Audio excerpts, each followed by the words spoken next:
Okay, today's video, I wanted to talk about, the quote by Socrates that says, to know thyself is the beginning of wisdom. We actually shorten it to an aphorism and we just say, know thyself. But the idea is to actually get to know yourself on many different levels. So in my own life, in my own journey, I have been, in the beginning, I didn't quite know why I was being shown this, but I have been shown a lot of my own past lives. I've been shown a lot of my husband's past lives, my children's past lives, people I know, okay? And this is me getting to know myself. God's been showing me and taking me on this journey of, Karen, look who you've been. Look what you've done. Look what you know. Look what you've experienced. And in the beginning, I didn't know why I was being shown this. So in the beginning, I was like, God, why are you showing me these past life memories? I didn't understand. But it's a powerful knowledge when you're shown memories, like they're undeniable. And so immediately that shattered the false beliefs of my old religion that teaches you only get one shot at this earth life. And the reason why they teach that is because they can control their members so much more through fear.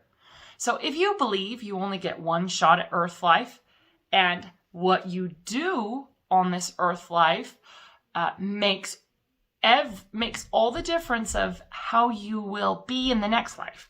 So my old religion taught all these different things you needed to do and who you needed to be, which was obeying everything in that religion to get the reward after you die, to have happy post-mortal life after you die.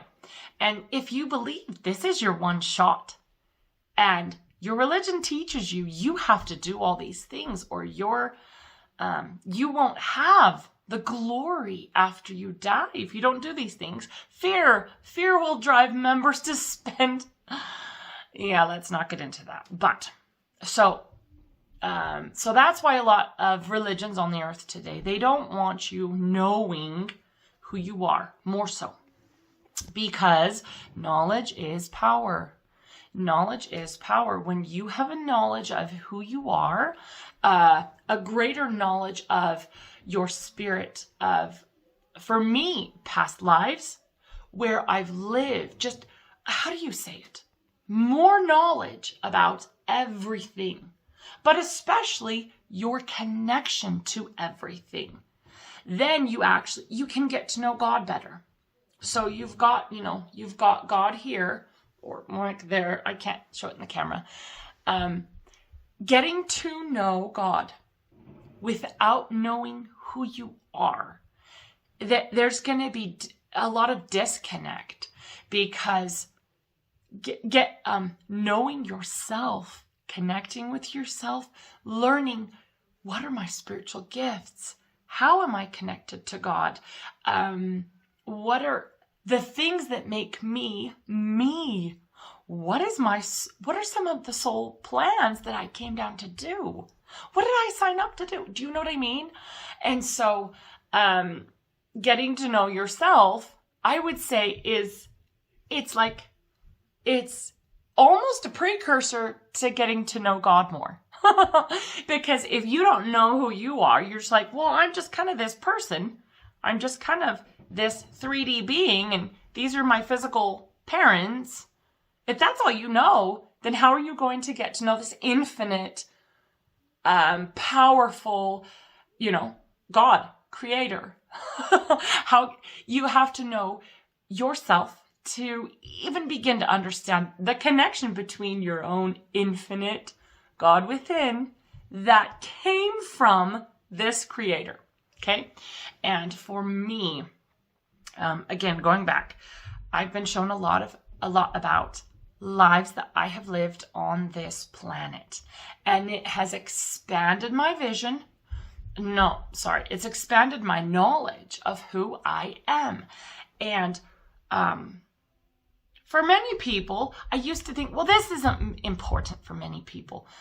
But the truth is, everywhere I look, I see, well, in my own life, I have seen so much resonance from past lives.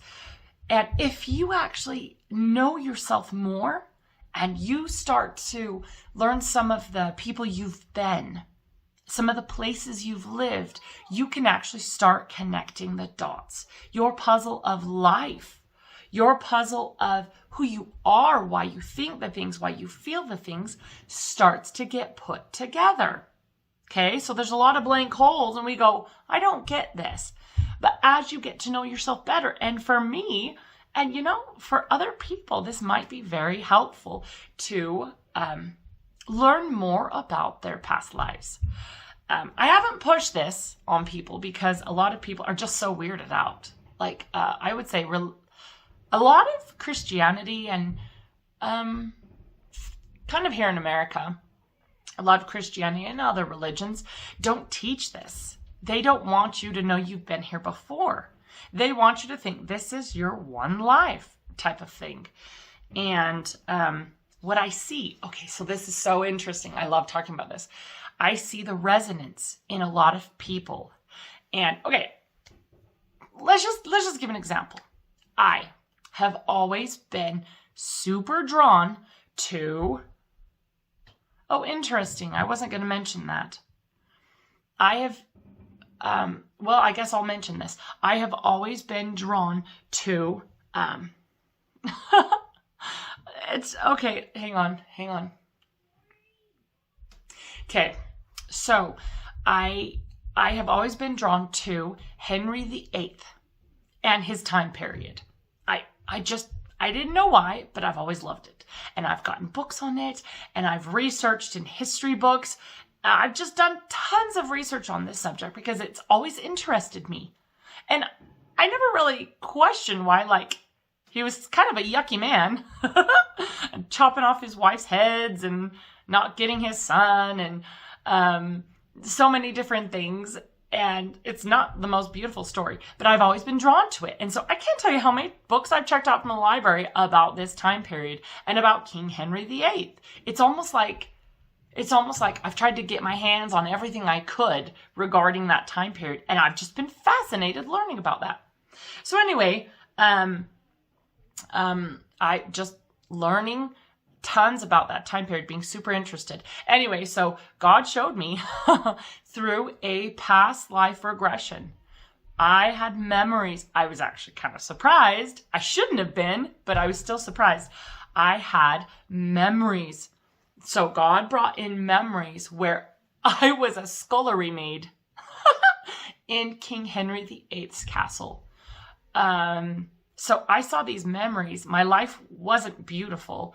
And I actually got sick, really sick, and I died in a little stone room that was my quarters. It wasn't a glamorous life. It wasn't at all like what you might think of as exciting, like, ooh, I was the princess, or I was the duke, or whatever. I was a scullery maid, and it wasn't a beautiful life. But here's the thing is, because the maids and the servants and all of us, we, the gossip of the castle, it was our lives. So we lived, like for me, I lived and cooked day in, day out. Very boring, drudgery, just drudgery. I didn't get paid much. I didn't have nice clothes. I was a very lonely person in that life because I never married. Anyway, so my entire life was kind of drudgery, cooking in the kitchens and cleaning dishes. And I actually had a resonance coming through that, see, and this is why getting to know yourself can be so powerful, because I had resonance from that was actually a negative resonance towards cleaning dishes. Because so much of my life in that life was cleaning dishes, scrubbing dishes. And I actually had a resonance that needed to be cleared that was actually kind of coming into my own current life with this I don't want to do the dishes, where I would kind of run away, like, I would come in, look at the dishes and think, and I would kind of feel this, and I would run away. And I thought, at the time, I'm like, well, Karen, stop being lazy. I thought, oh, you're just being lazy. Do the dishes. And I had no idea.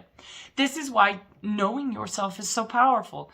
So anyway, in this life as a scullery maid, the gossip of the castle, the gossip of King Henry VIII, and even though I didn't know Catherine of Aragon personally, there was a real sadness. Like, I actually was crying in real life as I saw these memories. There was a real sadness when King Henry VIII, he put her away and married Anne Boleyn.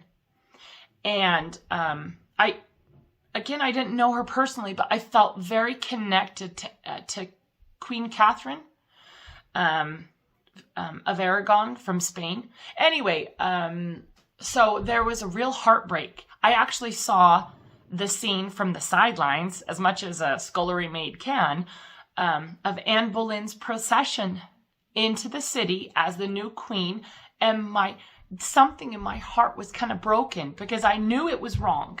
I knew what King Henry was doing was wrong, and I knew, he put away the church to, he kind of took, and this is why we follow God and not a church, okay? So he's a good example of this king, powerful king, didn't get what he wanted. He wanted a divorce. The church wouldn't give him a divorce, right? The Catholic Church. So he created his own church. So he's like, I'm the king, I'm the monarch, and I'm the spiritual leader, right? So, because a lot of the dark people on the planet, like the spiritual leaders in all these different churches are like hand in hand with the government. They're like a King Henry VIII, you could say.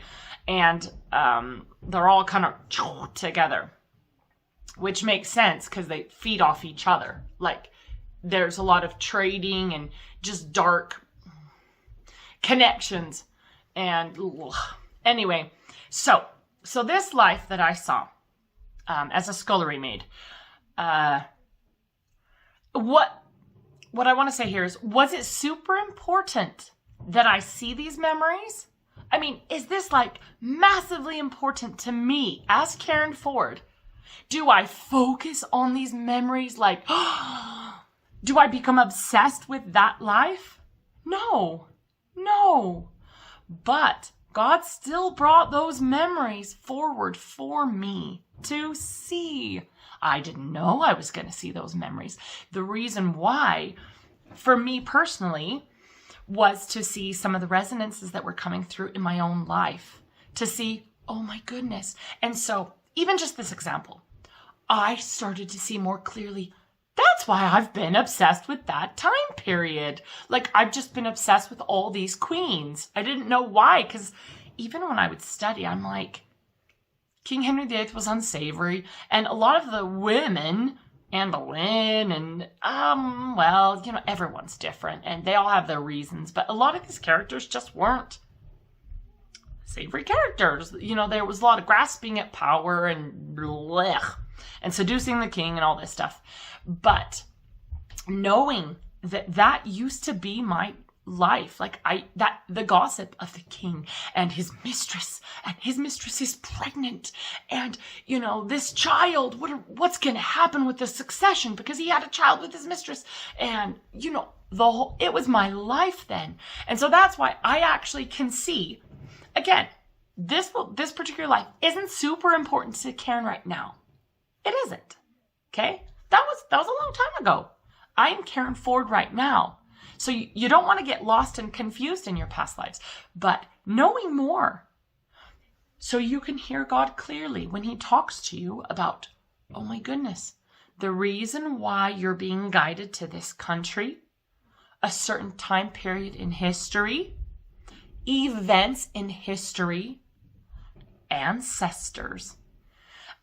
If you have ancestor stories that you are completely drawn to, and there's a really good chance you were that ancestor, or you were close to that ancestor in that life.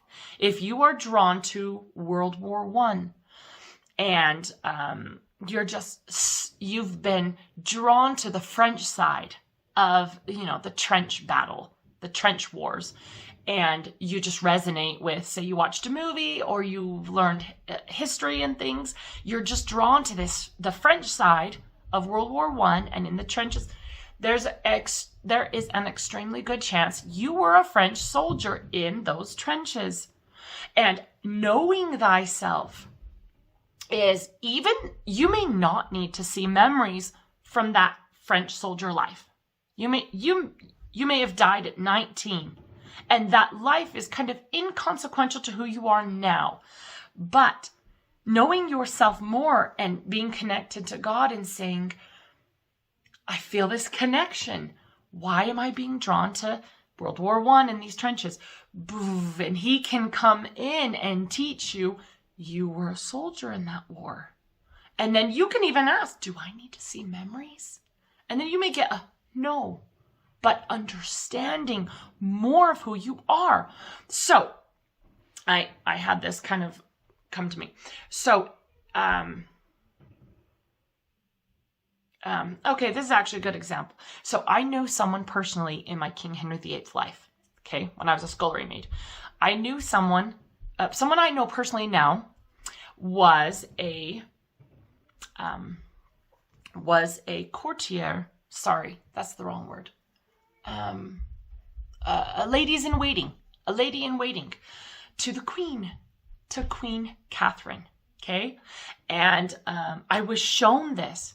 I didn't actually interact with them in that life. I saw them a couple times, serving dinners and things.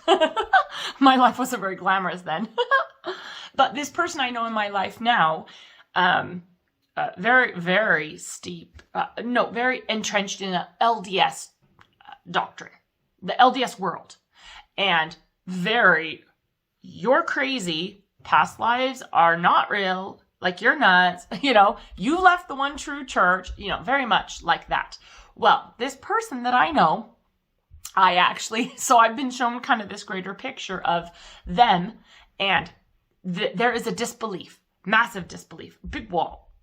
And so this life as a lady in waiting, like it can't go through this wall, okay? So if you have a wall, I've only been here once. Any resonance of any kind, it's not going to get through, because there's a refusal to even open that up. So for me, opening the gate and seeing memories to, again, just this scullery maid life opened up so many doors and resonances. I can't tell you how many times I've had things coming to me like, oh my goodness, that's why I've loved studying medieval armor. Or, oh my goodness, these things have been shown to me about so many things just from even just that one life. And very often these lives are brought to us when we have things to clear from them. So I needed to clear negative resonance of dishes. Scrubbing dishes my entire life.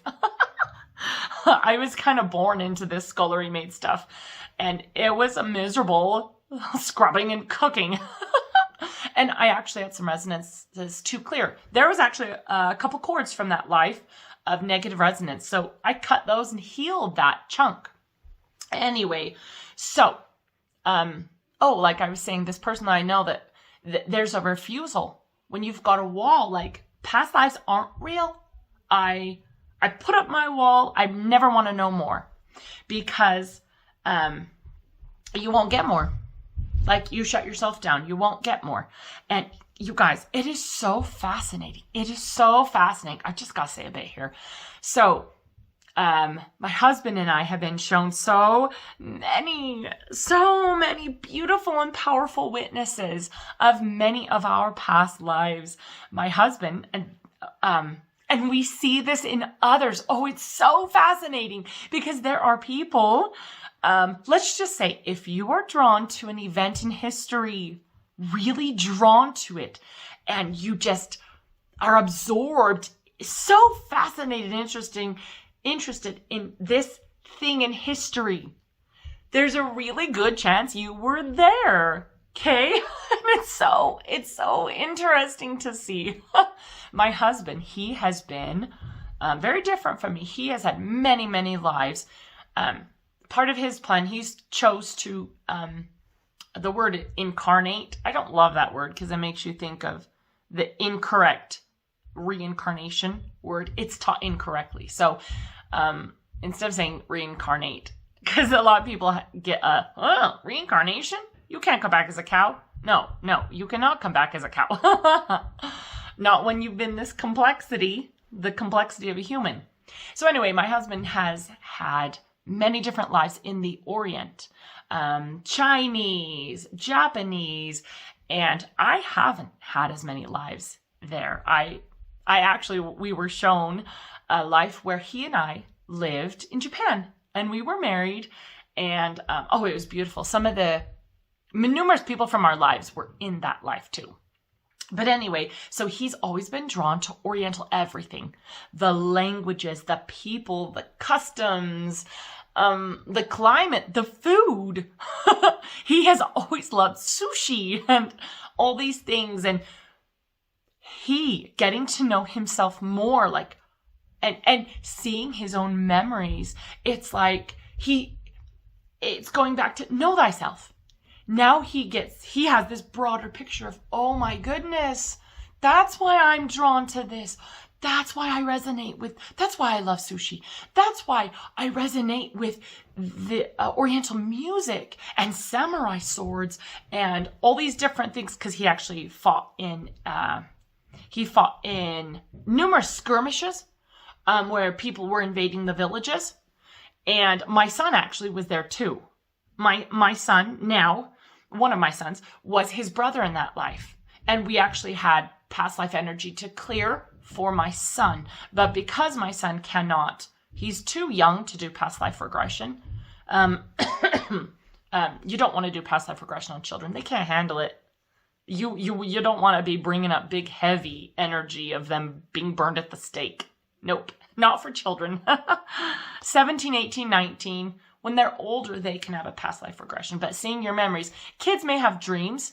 They may be shown a vision in the night. And that's something different because they're ready for that. If God's showing them that, they're ready for that. But having a child see past life memories through past life regression is not, I would never do that. But anyway, my son needed healing in this. And so anyway, don't need to go too deep here. But my husband's doors have been open to, oh my goodness, this resonance is coming through, that resonance. I've had this fear. And he started to learn Mandarin a couple different times. And one thing, this is really interesting, is, and I've been shown this too, is that because we've lived many different lives, we know many different languages. And if you need to tap into a language that you learned in a past life, you can. Like, if it is right, your intentions are pure, you can. They call it the gift of tongues. You can use what people call the gift of tongues and tap into past life memories. I wanted to share this came up. And I was like, oh, okay, I need to share this. There was numerous years ago, I was at kind of a gathering, and there was a moment at the end where we kind of had an opportunity to bear our testimonies, in a sense, to speak to the group. And I didn't want to speak at all. I was like holding back, like, no, I'm not going to speak at this. I was scared. And the inner Karen, start speaking now. I was like, no, I don't want to. I'm scared. I'm such a people pleaser. I was such a people pleaser. I've grown up most of my life such a people pleaser. I want to make people happy. I don't want to bother them. So anyway, I didn't want to speak. And it got quiet. And, there was kind of a, does anyone else want to share anything type of thing? And so I followed the prompting and guidance. And, I got up and I started testifying of Jesus Christ and how serving, when we serve, when we are in the service to each other, service through ourselves, Christ can work powerful things, that kind of a testimony. And the words were coming. Like, it got to a point where I wasn't even speaking.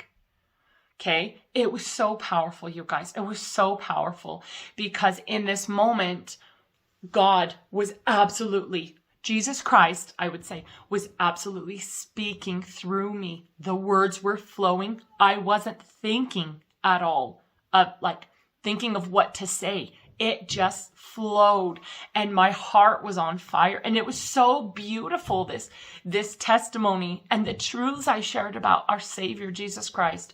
And so after I finished, now remember, this moment was so powerful and I was looking in the eyes of the people at this gathering. And it was just this very powerful, someone okay up there, moment where just testifying of Christ and the things just flowed. And so I finished and I felt it kind of close down and I finished. I said, oh, thank you type of thing. And you guys, it was so crazy and so beautiful. The lady next to me, she was like, do you know sign language after this? And I was like, and I had teared up. It was such a powerful, heart on fire. Whoa. And she's like, do you know sign language? And I said, no, I actually don't know sign. I know a little bit. I've kind of been teaching my babies because, some of my kids, I've taught them baby sign language, milk, and different things. And so I told her, no, I've been interested in sign language, but I've never really learned it. And she said, and everyone was like a part of this, she said, you just spoke in, hang on. Hello, can you shut the door? Hi, Beth. Mommy. Hang on, pause. Okay, we'll see if we can do this. Got a little helper right here. Anyway, so in this moment, this woman said to me, she's like, you just gave you just bore your testimony in perfect sign language. She said, I have been an ASL teacher, translator, teacher, blah, blah, blah, for, 20 years or something. And she said, I have never seen sign language so pure, so perfect, and so heartfelt to even the teeniest. I can't even do it very well right now because I don't know a lot of sign language. But my spirit knows sign language. So anyway, this woman said, you just bore your testimony, like the things I said about Christ, in perfect sign language. She's like, I've never seen someone do sign language so beautifully or so perfect. And here's the things, I didn't know I was doing sign language in that moment. Oh yes, wow, beautiful. Draw on this. Go ahead, draw. She wants me to show her stuff. Let's see if we can finish this. Anyway, so as I was speaking and bearing testimony of Christ, I was doing perfect sign language. And all of this was messages from God. I had all these things coming in. This was a very spiritual time in my life when I was growing in leaps and bounds. God was giving me this. He was giving me this and this and this. Like, Karen, see? And I was ready and I was in a place like, show me more. So anyway, what I learned from that was that my spirit knows sign language. I have lived lives where I knew perfect sign, maybe not perfect, but I knew sign language. And in that moment, it came through. Okay. So what I'm saying here is there's a really good chance you know Mandarin Chinese. There's a really good chance you know Finnish. Maybe not Finnish. Don't know. You'd have to ask God. I was shown that my spirit knows over 200 languages. Okay, and not all of those are from this planet. Because there are other planets, other spheres where we have had lives. And so summing this up, because, as we get to know ourselves more, knowledge is power. The more you know yourself, the more you can connect with God and your divine within. Okay? The less you can be duped by the bad guys in the world today. Because if you don't know you've had past lives, you can have a religion tell you you've never been here before. This is your one shot, and you better make it good. You better pay extra money to the church. You better do this and this and this, or you might squander your one chance. That's why knowing yourself, knowing thyself is really important. Because if you know you've been here before, and I've been shown many of these things, you can start to see, wait a sec. I feel connected with this history. Like, I feel very drawn to a certain ancestor. Like, I've read their stories and I feel so connected to this. Or a person in history, like someone has just drawn you in. Or, guys, I've got something cool. So, in school, see, and this is why getting to know yourself is so powerful. So, when I was in school, this was elementary, like maybe 6th grade, we watched a movie about Australian walkabouts. Yes. Hang on, I'm almost done. Australian walkabouts. She's not dressed. I don't want to bring her in the camera. Here. Do you want to sit in this? Is this going to show? Maybe that won't show on the camera. There you go. Just sit there. Hold your book. Where's your book? Oh, read that book. Real life. Oops. Okay. In school, we watched this movie about Australian walkabout. And it seems so foreign to anything in my current life as a pasty white Caucasian person here in America. But when I saw this video, something in me, like I was glued to it, watching this odd-looking, mostly naked man walking across the Australian desert and kind of digging down and getting, he used like a straw to suck water from under the cactus or something. Anyway, I can't remember the movie well. It was an old movie. I mean, back when I was in elementary, which was in the 90s. But anyway, this movie really, this walkabout movie, I was like glued to it. And something about it spoke to me. And I didn't know what it was. As a kid, I didn't know, like, why am I so interested in this mostly naked, he had a scraggly gray beard, scraggly gray hair, this Aboriginal guy going on a walkabout across the Australian desert, choosing to do this. Oh, hang on, wow. Anyway, it turns out here where I am now, God has shown me that I did a walkabout. I took on a journey in one of my lives in Australia. I took that on to grow, to become stronger, to learn, to actually, you connect with God a lot on these long journeys of isolation. So this journey of isolation, I took this. And see, that's another thing is, but stepping back and saying, do I need to focus on walkabouts? No.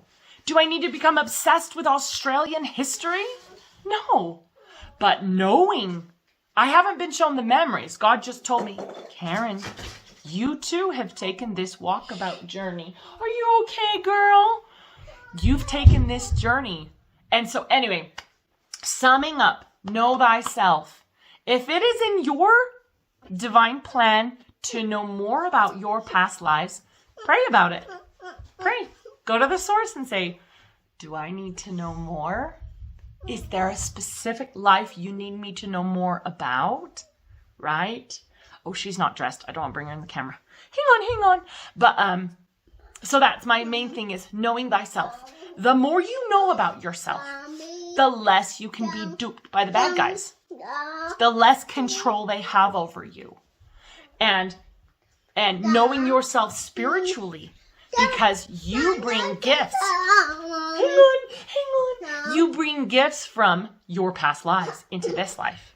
And you can tap into gifts you have cultivated and been very good at and bring those in strong into your current life. But if you don't know you've ever been here before, if you've been an amazing painter and you just start painting as a child and you're really good at it, you might wonder, okay, I gotta go take care of my girl. Okay, anyway, fascinating. Know thyself. Know thyself. Getting to know thyself turns into loving thyself, getting to know God, loving God. It's all connected. It's not selfish to know thyself. We need to know who we are, why we are, what we are, how we are. Okay? So anyway, that's just my message for today. Thank you. Thank you. So beautiful. I love it. Thank you.